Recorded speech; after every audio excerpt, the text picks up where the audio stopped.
Two questions, two very clear answers, and the contrast between them deserves our attention. On a morning walk in Nairobi on November 2nd, 1975, the discussion turned to women, Brahminical initiation, and spiritual equality. The devotee then said, "Śrīla Prabhupāda,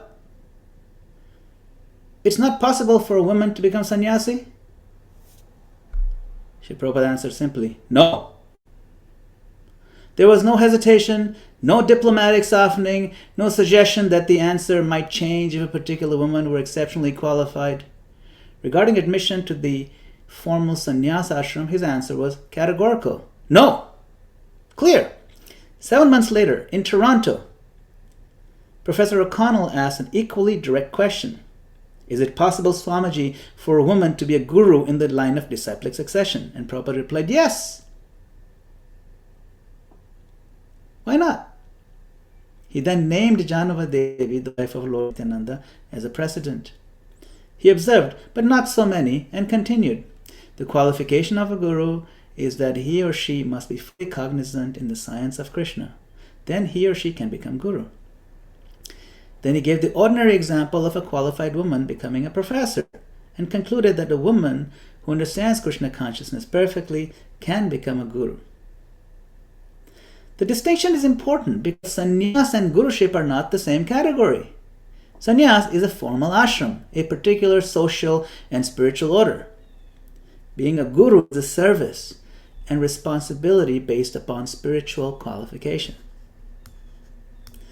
A man does not have to be a sannyasi to become a spiritual master. A qualified householder may also teach and initiate. Lord Caitanya's principle is, Jai kṛṣṇa-tattva-vettā, say Guru Hoya. Whoever knows the science of Krishna can become a guru. External status, whether one is a householder, sannyasi, a brahmana, or even socially considered as shudra, is not the decisive qualification.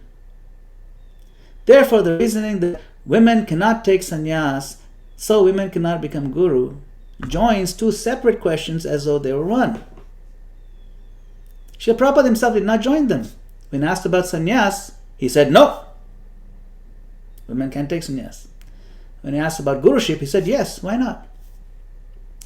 Could the Toronto answer have been mere appeasement? We cannot read anyone's inner motive, but the recorded exchange does not resemble a courtesy answer. Śrīla Prabhupāda did not simply say yes and move on. No. He bolstered it. He supplied a historic precedent. He supplied a scriptural principle. He gave a spiritual qualification. And he gave a logical analogy. 4 things to bolster his statement, yes.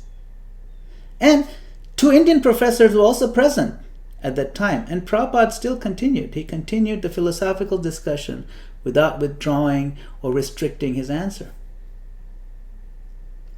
In another conversation in San Diego in 1972, Śrīla Prabhupāda again identified Jāhnavā Devī as an acharya who had guided the Gaudiya Vaishnava community.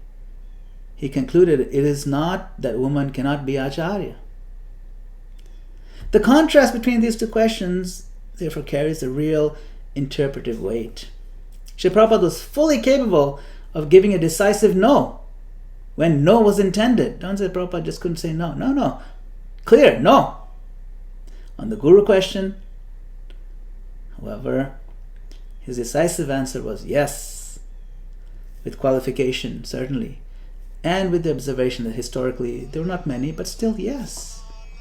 We should not turn his no into a yes, and we should not turn his yes into a no. Hare Krishna.